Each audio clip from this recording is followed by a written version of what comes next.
Pourquoi vous êtes dans la confusion? Je vais vous donner une petite révélation pourquoi vous êtes dans la confusion. La parole dit dans 2 Thessaloniciens chapitre 2 versets 11 à 12. Aussi Dieu les envoie une puissance d'égarement pour qu'ils croient au mensonge. Virgule. Pour qu'ils croient au mensonge. Pourquoi Dieu les envoie là une puissance d'égarement pour croire au mensonge? D'autres vont peut-être dire, mais ça veut donc dire qu'il y a des gens qui sont nés pour être égarés? Non. Dieu veut que tout le monde soit sauvé. Mais il y a certains gens qui sont déjà égarés. Pourquoi? Aussi Dieu les envoie une puissance d'égarement pour qu'ils croient au mensonge, afin que tous ceux qui n'ont pas cru à la vérité, mais qui ont pris plaisir à l'injustice soient condamnés. Ça veut dire quoi? Tous ces gens qui disent qu'ils aiment le Christ, qu'ils aiment Dieu, on vous présente un faux Christ blanc avec les yeux bleus, avec de longs cheveux. Or, la parole dit dans 1 Corinthiens chapitre 11 au verset 14 que c'est une honte pour l'homme d'avoir de longs cheveux, que la nature elle-même ne vous enseigne pas que c'est une honte pour l'homme d'avoir de longs cheveux. Si la nature, quand vous dites que Christ est Dieu le Père, il crée sa nature et la nature va l'enseigner que c'est une honte qu'il lui-même ait les longs cheveux. Réfléchissez. Donc, ça veut dire, on vous a déjà appris depuis étant petit que Christ était blanc, il avait des yeux bleus, qu'il était juif là en Palestine. Vous l'avez accepté. Mais la parole me dit dans Daniel chapitre 7 au verset 9 qu'il avait des cheveux comme la laine pure. La laine pure c'est le cheveu du mouton, c'est afro, donc il ne pouvait pas avoir de longs cheveux. Bref. Et quand on vient vous démontrer le contraire, que Christ n'était pas comme ça, n'avait pas cette apparence et qu'il était noir, vous sortez de vos gants. Non, qu'est-ce que tu racontes à te délirer? Et même s'il était noir, même s'il était blanc, ça change quoi? C'est la foi qui sauve. Être noir, si Christ était noir, ce n'est pas ça qui sauve. Je vais vous dire que ça sauve. Vous savez pourquoi ça sauve? La preuve, vous êtes perdu. Puisque vous croyez déjà au mensonge. Si on met l'accent en disant que le vrai Christ était noir, vous allez me dire ça compte pas. Bien sûr ça compte. Vous savez pourquoi ça compte? Parce que Christ avant de monter, en tout cas le vrai Christ qui est arrivé dans l'Afrique ancestrale est arrivé, il a dit à ses apôtres, je m'en vais au Père, je vous enverrai l'Esprit de vérité, il vous enseignera toutes choses. Toutes choses, ça veut dire quoi? Ça veut dire même sa couleur. Pourquoi? Parce que, pourquoi c'est important de dire que Christ était noir et le prouver et de le démontrer? Tout simplement, parce que ce faux Christ blanc est arrivé il y a 2000 ans. Celui dont on l'a inventé. Celui dont les Romains, les faux juifs là, ont pris déjà d'autres récits. Ils ont pris ça chez Dionysos. Et Dionysos aussi, ils ont pris ça dans l'Égypte antique. Et l'Égypte aussi antique aussi a pris ça encore. C'est ce Christ-là que vous venez adorer. Parce que vous avez reçu un esprit d'égarement pour croire au mensonge. Parce que si vous savez, si vous avez la révélation qu'il était noir, vous n'allez pas accepter ce faux Christ-là. Tous les Christ qui se lèvent ici actuellement, ils sont tous blancs. Et ça ne vous fait pas un tic.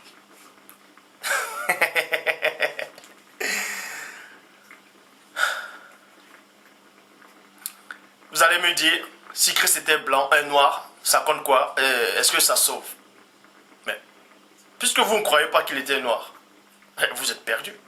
Puisque vous avez cru à un autre Christ, vous avez cru à un autre Christ, à un faux Christ, qui est arrivé il y a 2000 ans. Blanc. Depuis quand Christ est blanc? Depuis quand Christ est arabe? Depuis quand?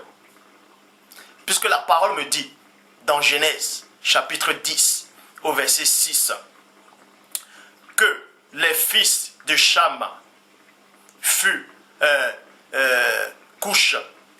Donc le premier fils de Cham était Couche, se nommait Couche. Le deuxième c'était Mifraïm et l'autre c'était Pont. Et le quatrième c'était Canaan. Et selon vos faux historiens, ces racistes, ils disent que Noé a maudit Canaan et les Noirs ont apparu. Alors que le grand frère de Canaan était déjà noir, connu sous le nom de Couche. Couche ça veut dire Éthiopie. Vous pouvez vérifier dans Jérémie chapitre 13, au verset 23.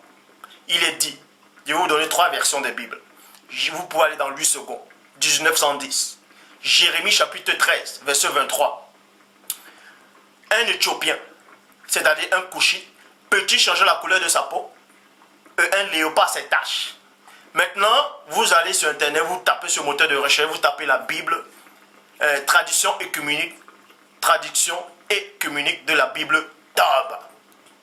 Toujours dans Jérémie chapitre 13 au verset 23 qui dit: un noir peut-il changer la couleur de sa peau?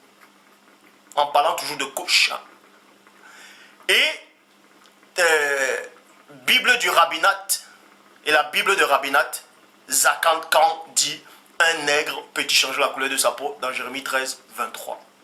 Donc on vous apprend que le premier fils de Cham était noir.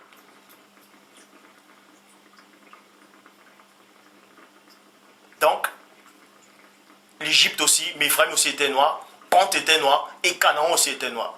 Donc ses enfants aussi étaient noirs. Les frères de Cham aussi étaient noirs, puisque Noé lui-même était noir. Parce qu'un couple de blancs ne peut pas accoucher des enfants noirs. Ce n'est pas possible. Non, ne me sortez pas que peut-être qu'il y avait du métissage dans le... Ça, je ne parle pas de ça.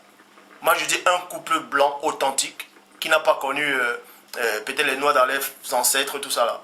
Un couple noir, un blanc, ne peut pas accoucher des enfants noirs. Ce n'est pas possible. Ce n'est pas possible. Comment se fait-il que Noé, vous dites qu'il était blanc ou arabe, peut accoucher des enfants noirs? Mais expliquez-moi.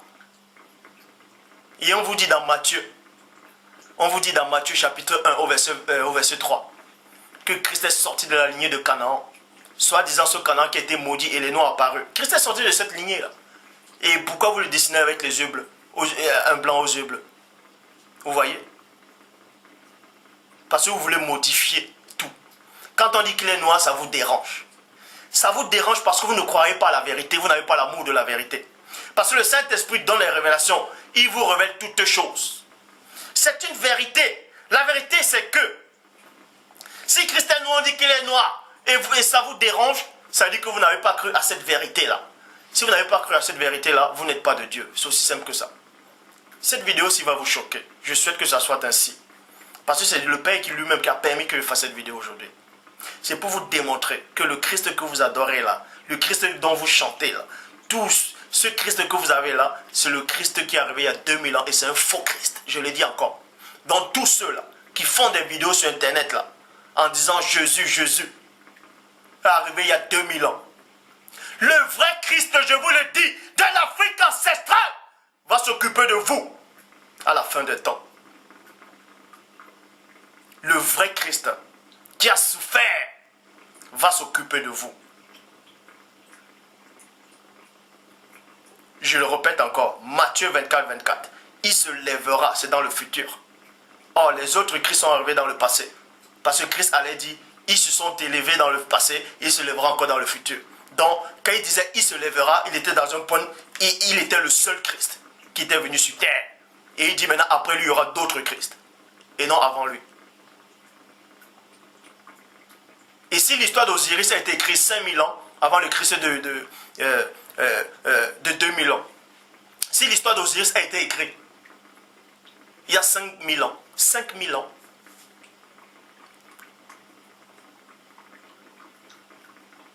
c'est là où vous comprenez que le véritable Christ est arrivé bien avant 5000 ans. Même plus de 10 000 ans. Vous allez me dire, mais c'est quoi ces dates-là? Donc, tous ceux qui font des vidéos sur YouTube, là, vous venez témoigner sur un Jésus que vous ne connaissez même pas. Sur un faux Jésus blanc, arabe ou juif ou je ne sais quoi encore. Vous venez témoigner, Jésus m'a sauvé. Le vrai Christ va s'occuper de vous. Le vrai Christ va s'occuper de vous.